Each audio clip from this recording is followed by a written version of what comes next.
ठट्टो district reporter Mohammad Shafiq Jokhio जुंगशाही हज़रत शहीद बाबा जुंगशाही ओलिया जे हर माह जियां हिन महीने जी 14 शरीफ जी बाबरकत रूहानी व कुरानी महफिल हज़रत जुंग पीर ओलिया अल्लाह रहमतुल्लाह अलैह जिन जी अॼु रात बाद नमाज़ी मग़रिब दरगाह शरीफ जे अंगण मुबारक ते माहवार 14 शरीफ मल्हाई वई,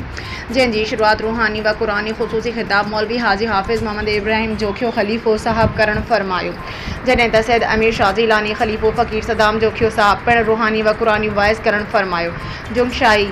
सां ताल्लुक़ रखंदड़ नात ख़्वान फ़कीर अली नवाज़ जोखियो फ़कीर फ़ियाज़ जोखियो रसूल करीम नूर मुजस्सम जिन हुजूर पुर नूर में अक़ीदत जा गुल निशावर किया। महफ़िल जी पुॼाणी ते आयल अक़ीदतमंदनि लंगर शरीफ खारायो वियो। असां उठनि ते सुवार हुआ लंघिया, अली तोखे परवाह कोन हुई, पर जॾहिं मूं कदम रखिया पोइ तो छा चयो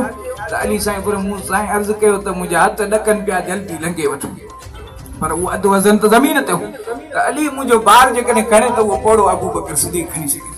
वो 5000 फुट महबूब के कुले ते खणी वियो, उन गार के साफ़ कई ऐं गार के जॾहिं साफ़ करे उन जा सुराख जेके बंदि कई त उन गार जे अंदरि 400 सालनि खां वठी नांग वेठल हो, 400 सालनि खां नांग वेठल हो। उनखे अल्लाह जो नबी जेको 400 साल अॻु में आयो उन चयो त आख़िरी नबी हिन गार में ईंदो। वो नांग ॾिठो त नबी साईं जो दीदार मूंखे कीअं थींदो, नबी साईं जी ज़ात जो दीदार त मिसाल मूंखे मस्जिद में ईंदो मारे छॾींदा, मस्जिद में वञी सन त माण्हू मिसाल नांग थोरी छॾे, हिते के नांग अचे त करबो त कोन।